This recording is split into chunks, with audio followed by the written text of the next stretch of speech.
Te escribo ahora, que tienes 15 años. Y te escribo porque este ha sido el año en que has visto cómo estrangulaban a Eric Gamer por vender cigarrillos. Porque ahora sabes que a Renisha McBride la mataron por pedir ayuda. Que a John Crawford lo mataron por estar de compras en unos grandes almacenes. Y has visto también cómo unos hombres de uniforme pasaban con el coche y asesinaban a Tamir Rice, un niño de 12 años al que habían jurado proteger. Y has visto a unos hombres con los mismos uniformes golpear a Marlene Pinnock, una abuela en el arcén de una carretera. Y ahora sabes, si no lo sabías antes, que a los departamentos de policía de tu país les han otorgado autoridad para destruir tu cuerpo. No importa que esa destrucción sea resultado de una reacción desafortunadamente excesiva. No importa que su origen sea un malentendido. No importa que la destrucción parta de una política ridícula. Si vendes cigarrillos sin la debida autorización, tu cuerpo puede ser destruido. Si guardas resentimiento a la gente que está intentando inmovilizar tu cuerpo, te lo pueden destruir. Si te metes en una escalera a oscuras, tu cuerpo puede ser destruido.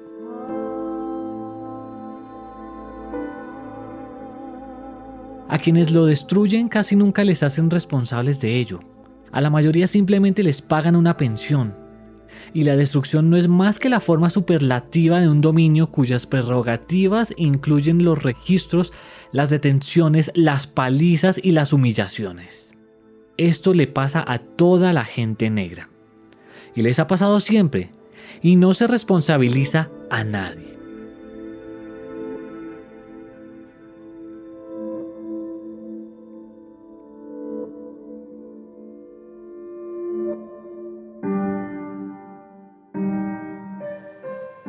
No hay nada extraordinariamente maligno en esos destructores, ni siquiera en el momento presente. Los destructores no son más que hombres que garantizan el cumplimiento de los caprichos de nuestro país, interpretando su herencia y su legado.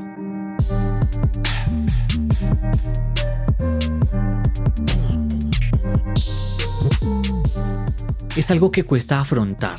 Sin embargo, todo nuestro vocabulario, relaciones raciales, abismo racial, justicia racial, criminalización por medio de criterios raciales, privilegio blanco y hasta supremacía blanca, sirve para ocultar el hecho de que el racismo es una experiencia visceral que hace saltar los sesos, bloquea tráqueas, desgarra músculos, extrae órganos, parte huesos y rompe dientes. No has de perder nunca esto de vista. Has de recordar siempre que la sociología, la historia, la economía, los gráficos, los diagramas y las regresiones siempre impactan con gran violencia sobre el cuerpo.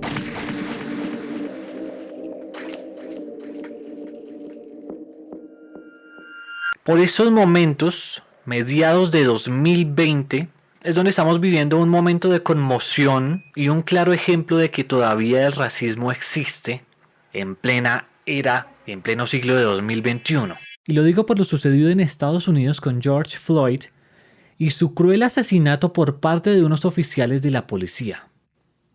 Sin embargo, el tema del abuso, discriminación y racismo es algo que vivimos desde hace mucho tiempo a nivel mundial. Sin salirnos de Colombia, tenemos el caso de Anderson Arboleda en Puerto Tejada. Salió de su casa para llevar a su hermano a una casa familiar y cuando regresaba, 2 uniformados le hicieron un comparendo y cuando quiso protestar le dieron 5 golpes contundentes en su cabeza que al instante parecieron no afectarlo, pero pasaron los minutos y cuando llegó a su casa, su familia lo vio tan mal que decidieron llevarlo al hospital. Su situación empeoró cuando entró en un cuadro de muerte cerebral y posteriormente la muerte. El movimiento Black Lives Matter no es solo de un hombre, es de todos y cada uno de los que han sufrido de la injusticia racial en todo el mundo. Por eso mismo quiero en este episodio compartir unos libros que le ayudarán a entender y a comprender más sobre este tema. Estos libros abordan todo alrededor de la discriminación y actualmente incluso muchas bibliotecas los están recomendando y circulando en línea. Bienvenido a este episodio y lo invito a aportar un granito de arena en este podcast para que pueda seguir sosteniéndose. Usted lo puede hacer a través de patreon.com/Camilo Petrucci o en la descripción de este episodio encontrará también el link de mi cuenta de Patreon. Gracias finalmente por escuchar y compartir este episodio. Hablemos de libros, hablemos de escritores. ¿Y ahora qué leo? Un podcast de Camilo Petrucci.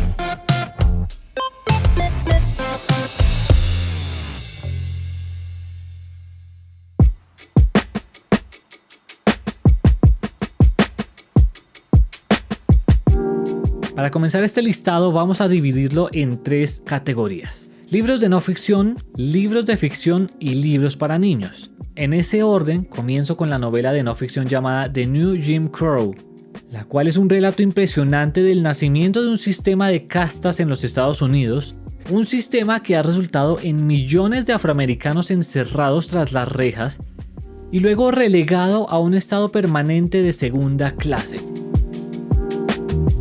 Mientras Estados Unidos celebra su triunfo sobre la raza, entre comillas, ponga eso, con la elección de Barack Obama, la mayoría de los hombres negros en las principales áreas urbanas están bajo control correccional o cargados con antecedentes penales de por vida. Las leyes de Jim Crow fueron borradas de los libros hace décadas, sí. Pero hoy en día un porcentaje extraordinario de la comunidad afroamericana está almacenado en prisiones o atrapado en un universo social paralelo. Se le niegan los derechos civiles y humanos básicos, incluido el derecho al voto, el derecho a servir en jurados y el derecho a no sufrir discriminación legal en el empleo, la vivienda, el acceso a la educación y los beneficios públicos. Sin embargo, como lo demuestra la escritora Michelle Alexander, abogada de derechos civiles, es perfectamente legal discriminar a los criminales condenados en casi todas las formas en que era legal discriminar a los afroamericanos. Una vez etiquetados como delincuentes, incluso por un delito menor de drogas, las viejas formas de discriminación vuelven a ser legales. En sus palabras, abro comillas, no hemos terminado con la casta racial en Estados Unidos, simplemente la hemos rediseñado. Cierro comillas. Por eso es que vemos que el nombre del libro se llama El Nuevo Jim Crow, refiriéndose a que ese sistema de leyes creadas posteriormente después de la abolición de la esclavitud, con el propósito de detener el avance de la población afroamericana ante el temor de verse supuestamente afectada la población blanca, hoy en día lo que está haciendo es coger un nuevo diseño o una nueva versión, como quiera llamarlo.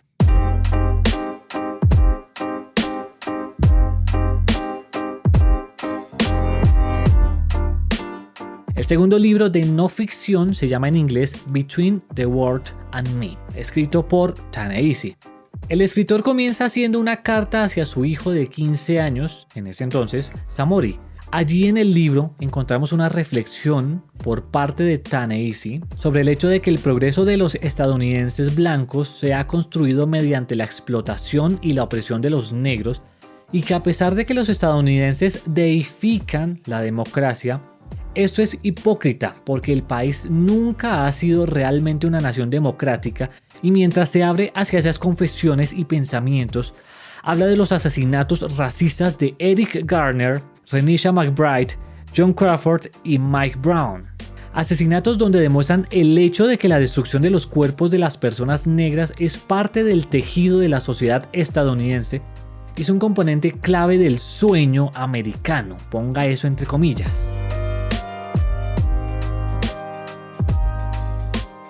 Y a medida que avanza la lectura, reafirma que las personas negras viven en un estado constante de miedo, sabiendo que sus cuerpos siempre están en riesgo de destrucción.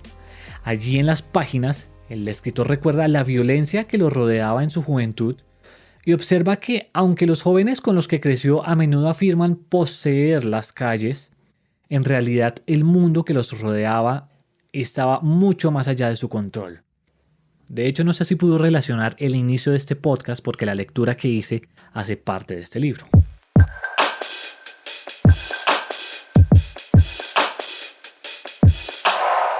Para Para comenzar el primero de los libros de ficción, voy a recomendar un libro el cual nos da un contexto más detallado sobre las leyes de Jim Crow, y el nombre de esta novela es The Nickel Boys, del escritor americano Colson Whitehead.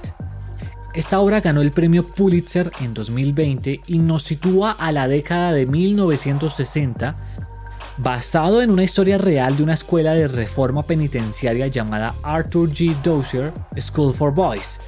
Y su secreto se reveló mientras construían un nuevo centro comercial donde había estado esa academia.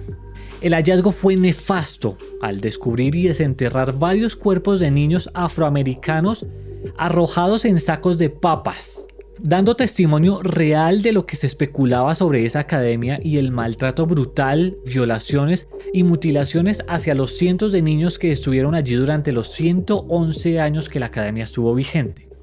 En el libro, la escuela tiene otro nombre y se llama The Nickel Boys.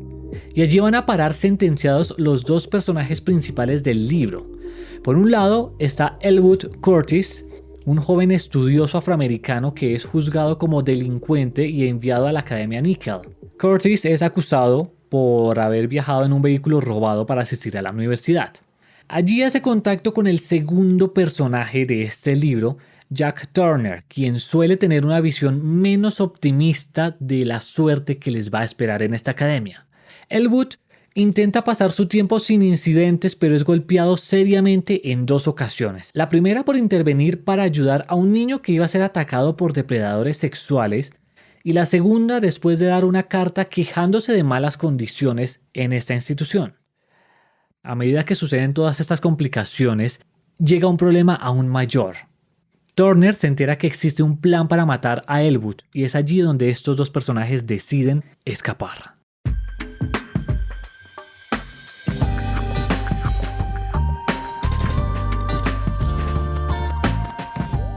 Mi segundo libro de ficción es un libro clásico de 1937 llamado originalmente como Their Eyes Were Watching God, de la escritora afroamericana Sarah Hurston. Incluso hasta en 2005 se lanzó una película con el mismo nombre y fue protagonizada por Halle Berry y Michael Ealy.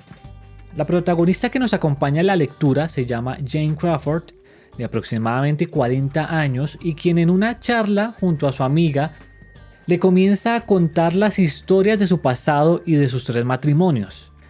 En ellas revela que su abuela Nanny fue violada de un hombre blanco, siendo esclava, y de allí nació una niña, la cual más adelante también fue violada, y de esa violación nació Janie.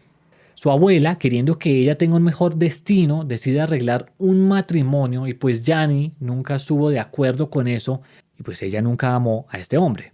Desafortunadamente, sus 2 primeros esposos son dominantes, mientras que el tercer esposo de Janie, T. Cake, es tolerante y está dispuesto a aceptar a Janie como una igual. Entonces el libro termina relatando la historia de ella como mujer negra y autosuficiente, haciendo que la historia gire en torno alrededor del amor y la crueldad.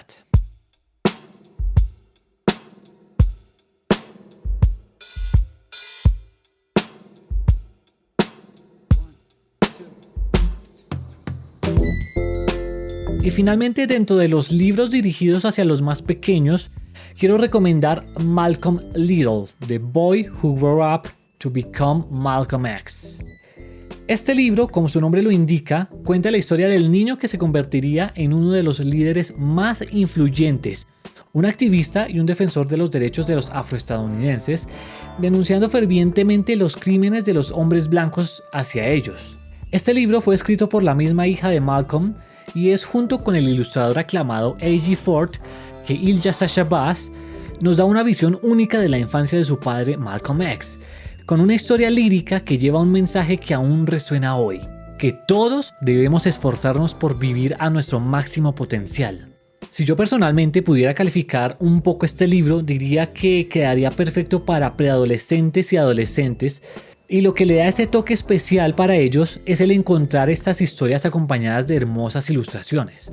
Entonces, en el libro también encontraremos momentos alrededor de la familia, de cómo el racismo, la discriminación hacia los propios padres de Malcolm e incluso el asesinato a su padre por parte del Ku Klux Klan lo convirtieron en el hombre que él fue.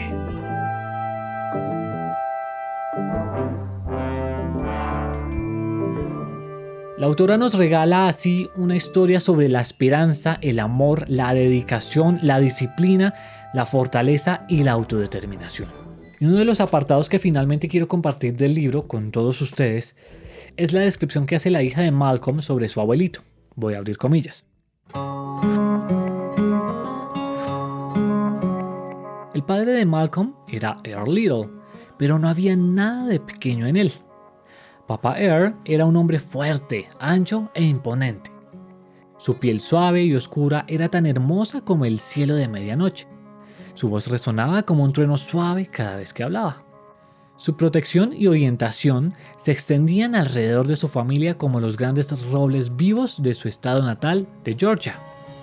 La madre de Malcolm era Louise Norton. Louise nació en el país insular de Granada, en las Antillas. Era un lugar conocido como la Isla de las Especias, donde el dulce olor a nuez moscada y cacao se arremolinaba en el aire tropical.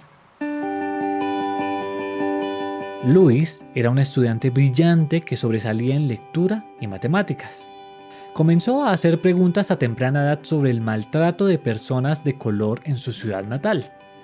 Después de que Louise se graduó de la escuela, se fue a Montreal, Canadá, para unirse a su tío Edgerton, quien fue cofundador del movimiento Marcus Garvey. Los seguidores de Garvey creían que todos los humanos son creados iguales. En Montreal, Louise conoció al caballero gigante llamado Earl Little.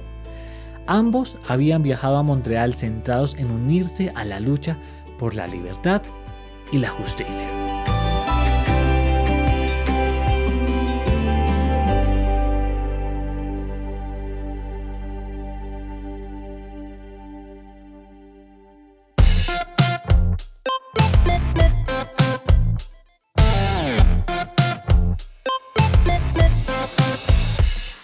Gracias por llegar hasta el final de este episodio. Si le gustó, lo invito a compartirlo con las personas que puedan interesarle estas lecturas o estos libros. También lo invito a que califique este podcast en Apple Podcast con 5 estrellitas y me deje sus comentarios en esta plataforma. Otra invitación que le hago es para que se suscriba a través de Apple Podcast o a través de Spotify o desde la plataforma favorita donde usted está escuchando este programa. Y usted también me puede encontrar en Instagram como @CamiPetrucci. Un abrazo para todos. Chao.